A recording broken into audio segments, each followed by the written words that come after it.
ग्राम से। राधे राधे। राधे राधे महाराज जी हमको कैसे पता चलेगा कि भगवान जी को जो हमने प्रार्थना की है वो उन्होंने सुन ली है?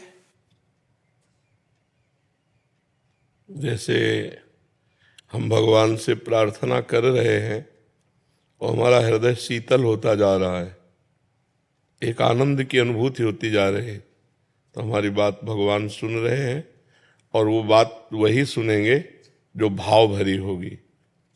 अन्य आश्रय शून्य, आर्त भाव और फिर पुकार हुई तो भगवान हमारी बात सुनेंगे, और जब सुनेंगे तो तत्क्षण उसका उत्तर मिल जाएगा, आपको हृदय में आ जाएगा, हमारा काम हो गया। काम बाद में होगा, अंदर पहले आ जाएगा, हमारी बात भगवान ने सुन ली। और वो तब जब भाव भरी हो, आर्त पुकार हो। भाव बिन सुनी पुकारे मैं कभी सुनता नहीं, भाव पूरित टेर ही करती मुझे लाचार है। भगवान कहते हैं अगर भाव से रहित पुकार है तो मैं सुनता ही नहीं, और भाव से जब हम पुकार रहे हैं तो हमारे भाव में ही उत्तर आ जाता है कि भगवान ने मेरी बात सुनी। हमने सेकंड में देखा अपनी बात को पूरी होते हुए, सेकंड, अगला सेकंड वो कार्य पूरा, मतलब पर उसके लिए समय होता है, वैसी परिस्थिति होती है कि अब भगवान के सिवा कोई बचा ही नहीं सकता, केवल भगवान। अब वो सीधे भगवान के पास बात जाएगी, और बात एकदम से सेकंड में। एक आदमी नशे में आ रहा है, मोटरसाइकिल को खूब रफ्तार में चलाते हुए, और मस्ती से जा रहे हैं दर्शन करने ठाकुर जी के, और वो इतने नशे में कि हमारे दोनों पैरों के बीच में पहिया ऐसे राधा, वो बंद हो गई मोटरसाइकिल, वहीं ठप हो। अगर वो बंद ना होती तो ऊपर चढ़ जाती। तो उनका भैया ये क्या है? तो उसने कहा पहले बताओ ये बंद कैसे हुई? उनका हमने नहीं, हमें कोई इसका ज्ञान थोड़ी कि कैसे बंद हुई, हमने थोड़ी बंद किया है, ये तो आप बताओ बंद कैसे? बोले हमने भी बंद नहीं किया। तो हमें तुरंत उत्तर मिला कि अगर भगवान मेरे रक्षा न करते तो मोटरसाइकिल ऊपर चढ़ जाती। ऐसे आ रहे हैं गिरिराज जी से परिक्रमा दे करके, सब लोग बैठे हुए हैं कार में, और कार चढ़ जाती डिवाइडर, हाँ उस पे, और ड्राइवर सो गया हमारी कार का। गाड़ी ऐसे राधे श्याम, ठप गाड़ी बंद, और आराम से, ना पीछे कोई गाड़ी ना कोई डिस्टर्ब। वो ड्राइवर एकदम उठा और कहा जिंदगी में पहली बार मैं सो गया, मुझे क्षमा करो। नहीं नहीं, आप स्वस्थ होइए और पुनः गाड़ी चलाइए। कभी भी कहीं भी संकट विपत्ति पर जब केवल भगवान का भरोसा और केवल भगवान की पुकार, तो उत्तर क्या, एक सेकंड में उसका परिणाम देखने को मिलता है। भगवान करतुम अन्यथा करतुम सर्व समर्थ, तो उनके लिए समय थोड़ी लगता है। पर छल कपट भरी, स्वार्थ भरी पुकार भगवान, फिर अपने कर्म को भोगो, अवश्य में भोक्तव्यम कृतम कर्म शुभाशुभम। और यदि भगवान से आर्त भाव से पुकारा तो गलती आपकी है, फिर भी आपको बचा लेंगे, गलती होने पर भी बचा लेंगे, पर छल कपट नहीं होना चाहिए। उस समय आर्त भाव होना चाहिए, प्रभु हमसे गलती हो गई, अब आप ही बचा सकते हो। तो आप देखोगे कोई न कोई कार्य, हमने तो मतलब कई बार बताया है कि हम ट्रेन में हमको बैठा दिया, ज़्यादा हम पढ़े लिखे नहीं, अंग्रेजी ज़्यादा हमें आती नहीं, कक्षा 9 तक पढ़े, तो 6 से ABCD शुरू होती थी गाँव में, 6 से ABCD शुरू होती थी। तो अंग्रेजी गांव के स्कूलों में ज़्यादा तो हमें, तो उन्होंने कार्ड जैसा दे दिया तो डाल लिया। अब जब बैठे थे उसमें AC था बढ़िया वाला, और था जनरल का, और 3 स्टेशन का टिकट था, उसी ने बताया TT ने, और हम बनारस जा रहे हैं। उसने कहा कि टिकट, तो हम दिखा, तो बोले पहली बात तो आप बैठे कहाँ हो? तो हम कहा ट्रेन में। बोले नहीं, ये जो है वो मतलब अलग कोच होता है, उसकी अलग AC कोच, हाँ AC। तो हम कहा हमें पता नहीं, हमको जिसने बैठा दिया तो हम यहाँ बैठ गए। तो टिकट दिखाया तो उनका ये तो 3 स्टेशन की और जनरल की है, वो तो कब स्टेशन निकल गए। तो वो मतलब सभ्यता से बात नहीं कर रहे थे। उस समय हमारी अवस्था हो सकता है कि 23-24 वर्ष की रही हो, तो जवान शरीर ऐसे, तो उन्होंने बड़े कटु वचनों से वो हमारा अपमान करना ही चाहते थे कि इतने में एक आदमी ऊपर से नहीं उतरा, अंग्रेजी से उससे बात की और पैसा दिए और कागज वाली टिकट हमको दी और कहा आप आराम से बैठ। कौन है? देखने को लग रहा है कि आदमी है, लेकिन वो भगवान है। वो उठा और तत्काल मेरे अपमान को रोक करके, और उनको अंग्रेजी से बात की, चुप किया, पैसा दिया, काट दिया। वो पल पल में सुनता है, पल पल में देखता है, पल पल में संभालता है, पर उसके सिवा कोई होना नहीं चाहिए, बस ये शर्त है। अगर कोई और भरोसा होता तो फिर वो बात नहीं होती। केवल भगवान भरोसे है। तो हर एक जगह नहीं, हजारों जगह हमने देखा है कि भगवान ने हर व्यवस्था, हर बात संभाली है। तो जब हमारी पुकार अन्य आश्रय रहित हो, केवल भगवान से हो, हम केवल भगवान को अपना मानते हैं, तो पुकार चली जाएगी, हृदय शीतल हो जाएगा, तुरंत उत्तर समझ में आ जाएगा। कुसुम जी अंबाला से। राधे राधे महाराज।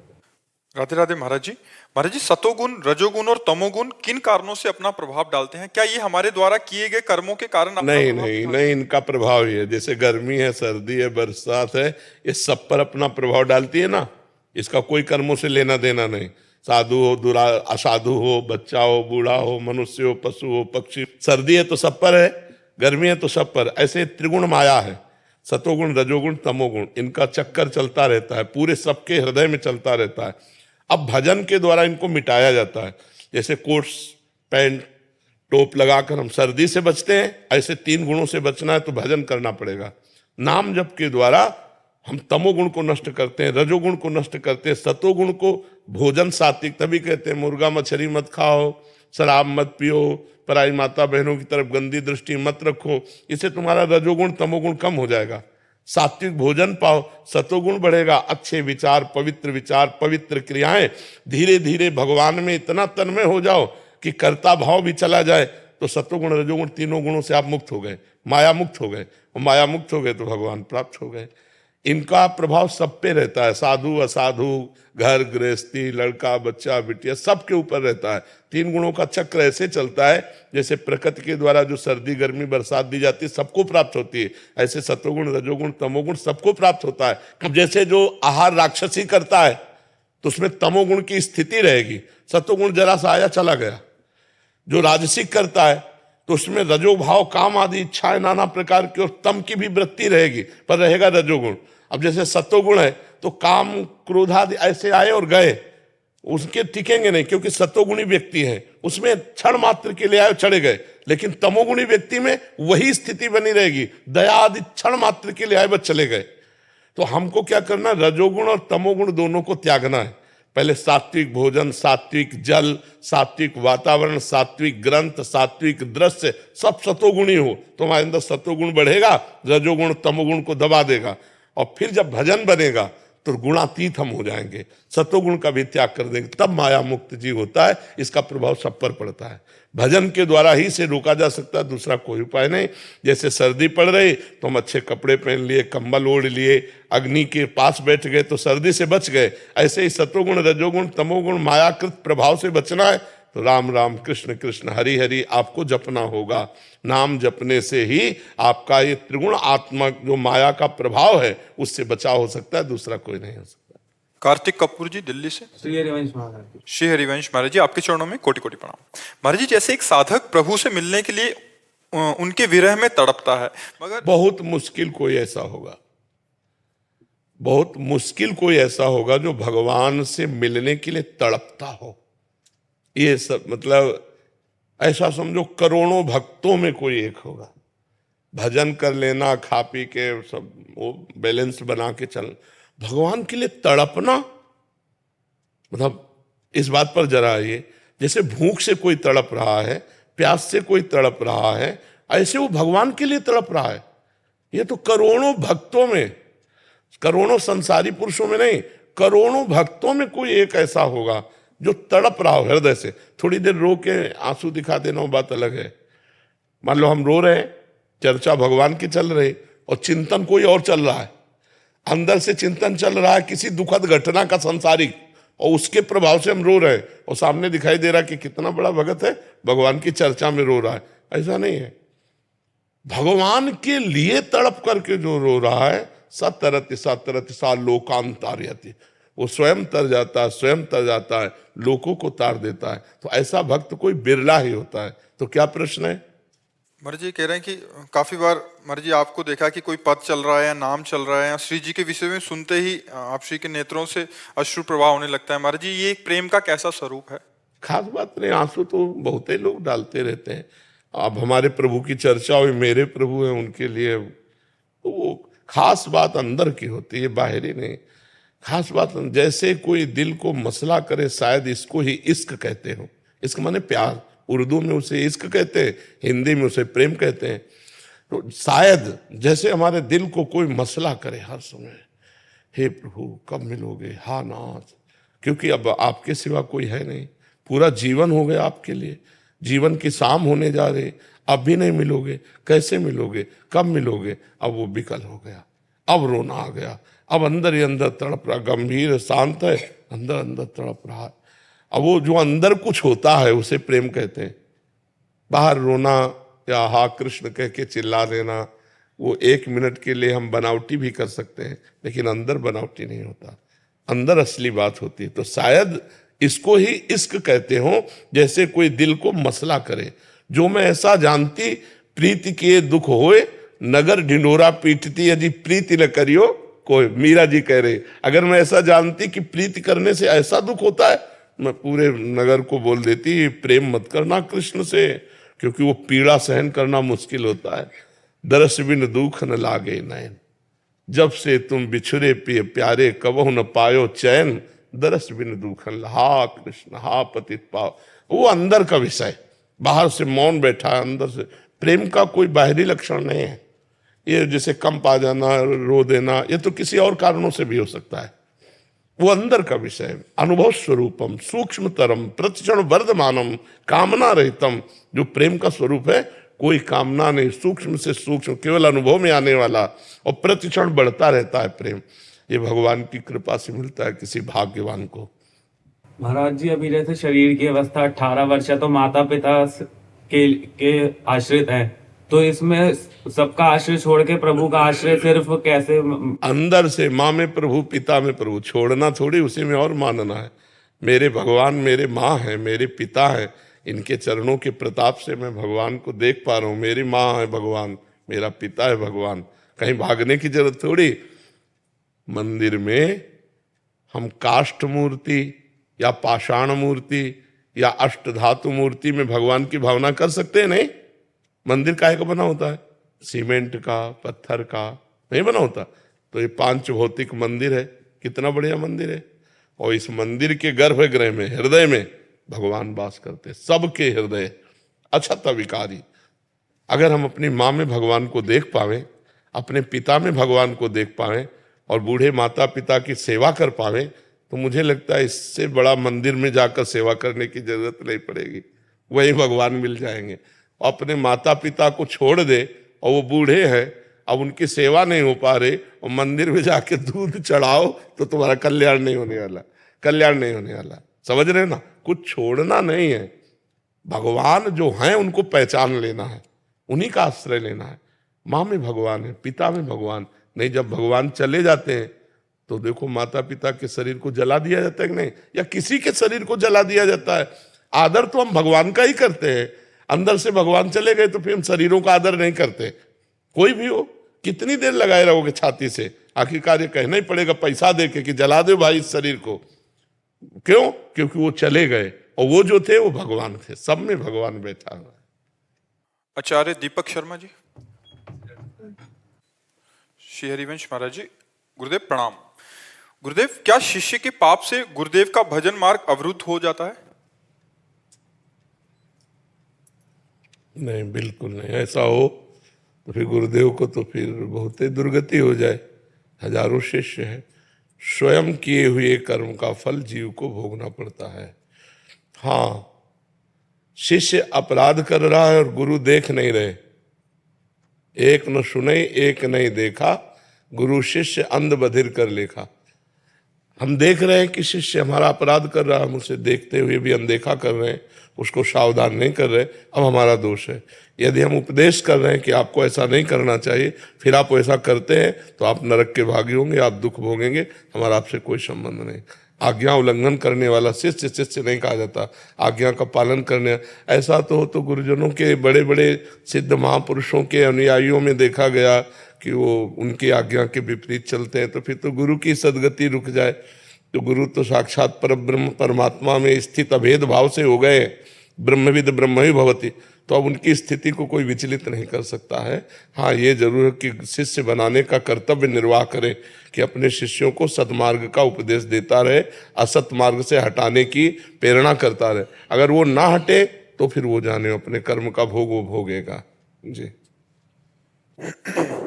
माधवी जी मुंबई से। श्री हरिवंश। श्री हरिवंश महाराज जी, गुरुदेव, जैसे कि आप सदैव कहते हैं कि श्री जी का आश्रय लेना चाहिए, लेकिन मुझे ये समझ नहीं आता कि श्री जी का आश्रय कैसे लिया जाता है। क्या वह एक आंतरिक अनुभव है? आप कृपया मार्गदर्शन करें। हाँ, है तो आंतरिक, पर बाहरी हम फंसे तो बाहरी क्रिया से हम शुरू करें। पहले हम गुरुदेव का आश्रय लेते हैं, गुरुदेव की खोज करते हैं, गुरुदेव की शरण में होते हैं, तो गुरुदेव श्री जी का हमें शरण आश्रय बनाते हैं, श्री जी का मंत्र देते हैं, श्री जी की उपासना देते हैं। तो धीरे धीरे भाव में जब श्री जी से अपनापन होने लगता है तो आश्रय तब माना जाता है जब जैसे कोई दुख आया और सीधे श्री जी पर हमारा मन गया, सुख आया तो सीधे श्री जी पर मन गया, बड़ा दुलार कर रहे लाडली जो, दुख आया बड़ी कृपा कर रहे लाडली जो। दोनों स्थिति में, दुखद परिस्थिति या सुखद परिस्थिति में, हमारा मन यदि प्रभु में जाता है, श्री जी में जाता है, तो हमारा आश्रय श्री जी का है। अगर किसी व्यक्ति वस्तु में जाता है तो फिर व्यक्ति वस्तु का है। तो ये आश्रय होता है प्रथम भगति संतन कर संगा, संतों के संग से भगवत शरणागति पुष्ट होती है, भगवत शरणागति से हमारा आश्रय दृढ़ हो जाता है। आश्रय दृढ़ हो गया तो फिर कल्याण आश्रय से होता है। गोस्वामी जी कह रहे हैं, बिगड़ी जन्म अनेक की अबहीं सुधरे आज अभी, आज अभी, अभी सुधर जाएगी अनेक जन्मों की बिगड़ी हुई। तो आश्रय ले लो, होए राम को, आज से मैं प्रभु को, जिस मीरा जी कहती है ना, मेरे तो गिरधर गोपाल दूसरों न कोई, इसे आश्रय कहते हैं। जननी जनक बंधु सुत धारा, तन धन धाम सुहृद परिवारा, सबकी ममता ताग बटोरी, मम पद मन ही बांध बर डोरी। ये आश्रय। हमारे माता पिता भाई बंधु रिश्ते नातेदार सब कुछ भगवान है, भगवान के सिवा हमारा कोई नहीं, ये आश्रय है। और ये अंदर होना चाहिए, वाणी में हो या ना हो, अंदर हृदय में आश्रय होना चाहिए। अंदर भगवान का चिंतन, प्रभु मैं आपके भरोसे हूँ, ये अंदर का, फिर वो जीव का निस्तार हो जाता है। फिर वो भगवान के आश्रय होने के कारण माया के द्वारा पराजित नहीं होता, भ्रष्ट नहीं होता, वो धीरे धीरे क्रमशः विषयों का त्याग करते हुए भगवान की कृपा से भगवान को प्राप्त हो जाता है। आश्रय बहुत बड़ी वस्तु है।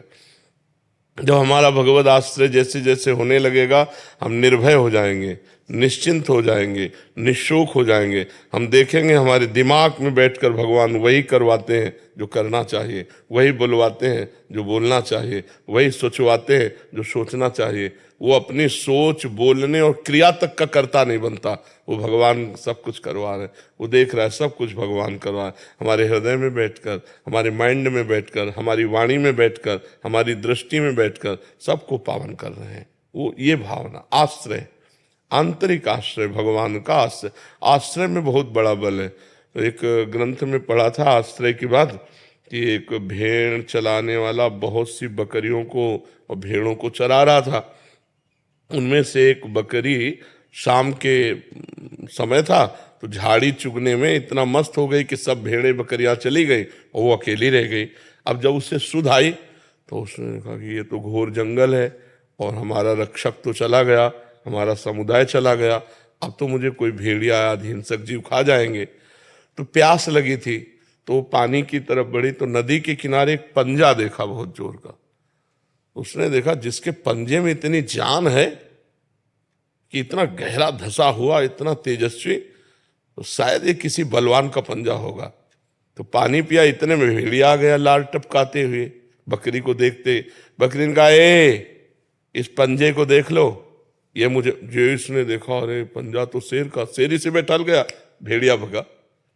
जो जो पशु आवे, अब उसको तो और विश्वास होता गया ना, जैसे जैसे विघ्न हटता गया उस पंजे के बल से। आखिरी में शेर जब पानी पीने आया तो बकरी को देखा तो उसने कहा, ए शाम से इस पंजे के बल से बैठी हूं, किसी ने मुझे खरोच भी नहीं मारी। तुम हमारी तरफ मत आना, देख लो ये पंजा, मैं इसकी शरण में। तो उसने कहा पंजा किसी और का नहीं, मेरा ही है। जब तुमने मेरा भरोसा ले लिया तो इस जंगल में अब किसी की ताकत नहीं है। तो भाव उसमें था, संतों के द्वारा कहा भाव उसमें था कि संसार के इस बखेड़े में, भोगों में हम भूल गए, और काल रूपी भेड़िया आया, वो मार ही डालेगा। अगर जबरदस्त पंजा भगवान श्री हरि के चरणारविंद, अपार संसार समुद्र मध्य मज्जतो तो शरणम किमस्ति, इस संसार समुद्र में डूब रहा हूं तो किसकी शरण में जाऊं?